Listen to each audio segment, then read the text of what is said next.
മാതാവിന് കിരീടവും പൊൻകുരിശും ഒക്കെ കൊടുത്തിട്ട് സുരേഷ് ഗോപി ഇമാതിരി പണി കൊടുക്കുമെന്ന് കരുതിയില്ല. കഴിഞ്ഞ ദിവസം ക്രിസ്ത്യൻ പള്ളിയിൽ ചെന്ന് മുട്ടുകുത്തിഴയിലും പഴക്കുലയും ഒക്കെ സമർപ്പിച്ചിട്ട് പള്ളി വികാരിയുടെ കയ്യിൽ നിന്ന് അനുഗ്രഹവും വാങ്ങി നേരെ പള്ളിക്കാരെ കുരിശിൽ കയറ്റാനുള്ള വഴി തേടിയാണ് സുരേഷ് ഗോപി പോയതെന്ന് ആരേലും അറിഞ്ഞു. ഇതിപ്പോ മാതാവിന് കൈക്കൂലി കൊടുത്തിട്ട് കർത്താവിനെ ഒറ്റിയതുപോലെ ആയല്ലോ സുരേഷ് ഗോപി. വഖഫ് നിയമ ഭേദഗതി ബില്ല് നിയമമായി മാറിയതിനു പിന്നാലെ ക്രൈസ്തവ സഭകളുടെ സ്വത്തുക്കൾ നിയന്ത്രിക്കുന്ന ചർച്ച് ബില്ല് സംബന്ധിച്ച ചർച്ചകളും രാജ്യത്ത് സജീവമായിരിക്കുകയാണ്. RSS മുഖപത്രമായ ഓർഗനൈസറിന്റെ വെബ്സൈറ്റിലൂടെ പുറത്തുവന്ന ലേഖനം നിമിഷ നേരം കൊണ്ട് പിൻവലിച്ചെങ്കിലും അണിയറ നീക്കങ്ങൾ ശക്തമാണെന്നാണ് ആരോപണം. ചർച്ച് ആക്ട് ബില്ല് കൊണ്ടുവരുന്നതുമായി ബന്ധപ്പെട്ട് കേന്ദ്ര സഹമന്ത്രി സുരേഷ് ഗോപി താനുമായി സംസാരിച്ചിരുന്നുവെന്ന് അൽമായ മുന്നേറ്റം നേതാവ് ഷൈജു ആന്റണി വ്യക്തമാക്കി. ചർച്ച് ബില്ലിനെ പിന്തുണയ്ക്കണമെന്ന് BJP നേതാക്കൾ ആവശ്യപ്പെട്ടു. ചർച്ച് ആക്ടിന് വേണ്ടി നടക്കുന്ന വിവിധ ഗ്രൂപ്പുകളുമായി സുരേഷ് ഗോപി സംസാരിച്ചതായും അദ്ദേഹം വ്യക്തമാക്കി. റിപ്പോർട്ടർ ടിവിയുടെ ചർച്ചയിൽ പങ്കെടുത്തുകൊണ്ട് സംസാരിക്കുകയായിരുന്നു അദ്ദേഹം. ചർച്ച് ആക്ട് എത്രയും വേഗം നടപ്പിലാക്കാൻ സാധിക്കുമോ? അത് നടപ്പിലാക്കുന്നത് എങ്ങനെ? അതിന്റെ സങ്കീർണതകൾ എന്തെല്ലാം? തുടങ്ങിയ കാര്യങ്ങൾ JB കോശി കമ്മീഷനോട് സുരേഷ് ഗോപി ചോദിച്ച് മനസ്സിലാക്കിയതായാണ് അറിയുന്നത്. ഏകീകൃത സിവിൽ കോഡുമായി ബന്ധപ്പെട്ട് ചർച്ചുകളെ കൂടി കൺട്രോൾ ചെയ്യുന്ന ഒരു നിയമം കൊണ്ടുവരുമെന്ന് സുരേഷ് ഗോപി പറഞ്ഞതാണെന്നും ഷൈജു ആന്റണി വ്യക്തമാക്കി.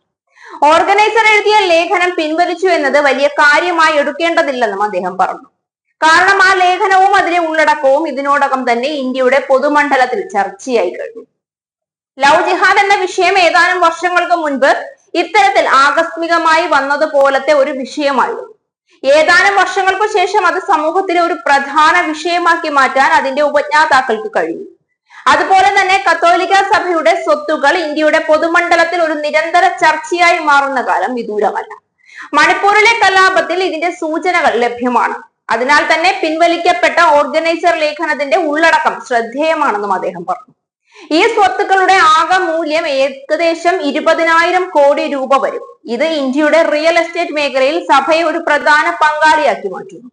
2012 കണക്കനുസരിച്ച് കത്തോലിക്ക സഭയ്ക്ക് 2457 ആശുപത്രി ഡിസ്പെൻസറികൾ, 240 മെഡിക്കൽ അല്ലെങ്കിൽ നഴ്സിംഗ് കോളേജുകൾ, 28 ജനറൽ കോളേജുകൾ, 5 എഞ്ചിനീയറിംഗ് കോളേജുകൾ, 3765 സെക്കൻഡറി സ്കൂളുകൾ, 7319 പ്രൈമറി സ്കൂളുകൾ, 3187 നഴ്സറി സ്കൂളുകൾ എന്നിവ രാജ്യത്ത് വിദ്യാഭ്യാസ, ആരോഗ്യ, സംരക്ഷണ മേഖലകളിലായി ഉണ്ട്.